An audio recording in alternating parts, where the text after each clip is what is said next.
Max లో ఇప్పుడు speed news చూద్దాం. తెలుగు చిత్ర పరిశ్రమలో మిల్కీ బ్యూటీ తమన్నా గురించి ప్రత్యేకంగా చెప్పాల్సిన అవసరం లేదు. దాదాపు 15 సంవత్సరాలకు పైగా హీరోయిన్ గా కొనసాగుతూ టాలీవుడ్ తో పాటు బాలీవుడ్ లోనూ తనకంటూ ప్రత్యేక గుర్తింపు సంపాదించుకుంది.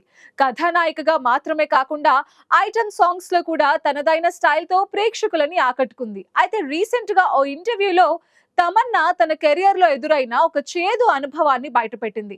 ఒక సినిమా షూటింగ్ టైంలో తనను బోల్డ్ సీన్ చేయమని అడిగారని, అందులో ఇంటిమసీ ఎక్కువగా ఉండటంతో తాను అసౌకర్యంగా భావించి నిరాకరించినట్టు చెప్పింది. ఆ విషయం సదరు సౌత్ స్టార్ హీరోకి నచ్చలేదని, సెట్ లో అందరి ముందే తనపై అరిచి హీరోయిన్ ని మార్చేయాలని పేర్కొంటూ అవమానించాడని తెలిపింది. ఆ టైంలో తనకు తీవ్రంగా బాధ కలిగిందని తమన్నా వెల్లడించింది.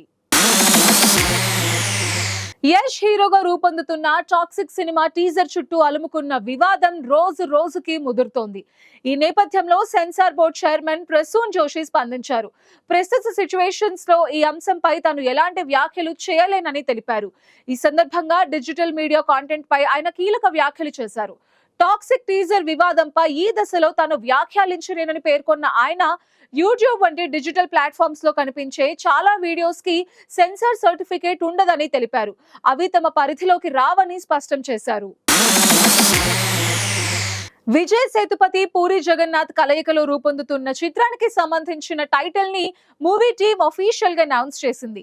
ఈ చిత్రం ఇంతకాలం పూరి సేతుపతి అనే వర్కింగ్ టైటిల్ తో ప్రచారంలో ఉండగా ఇప్పుడు స్లమ్ డాగ్ అనే పేరుని ఖరారు చేశారు. ఈ చిత్రానికి 33 టెంపుల్ రోడ్ అనే ఉపశీర్షికను కూడా నిర్ణయించారు. రిలీజ్ చేసిన టైటిల్ పోస్టర్ లో విజయ్ సేతుపతి శక్తివంతమైన రూపంలో ఆకట్టుకుంటున్నారు. చేతిలో కత్తి, కళ్ళజోడుతో ఆయన కనిపిస్తున్న తీరు పాత్ర యొక్క తీవ్రతను తెలియజేస్తోంది.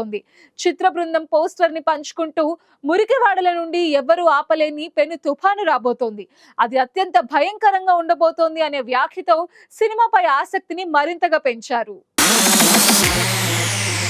సోషల్ మీడియాలో తన గౌరవానికి భంగం కలిగించేలా అభ్యంతరకర పోస్టులు, వీడియోలతో వేధింపులకు గురి చేస్తున్న వారిపై కఠిన చర్యలు తీసుకోవాలని ప్రముఖ నటి, anchor Anasuya Bharadwaj cyber crime పోలీసులను ఆశ్రయించారు. తన ఫోటోస్ ని మార్ఫింగ్ చేయటం, అసభ్యకరమైన వీడియోస్ తయారు చేయటం, వృత్తి మరియు వ్యక్తిగత జీవితాన్ని లక్ష్యంగా చేసుకుని కించపరిచే కాంటెంట్ ని కొందరు ఉద్దేశపూర్వకంగా సోషల్ మీడియాలో ప్రచారం చేస్తున్నారని ఆమె తన కంప్లైంట్ లో పేర్కొన్నారు.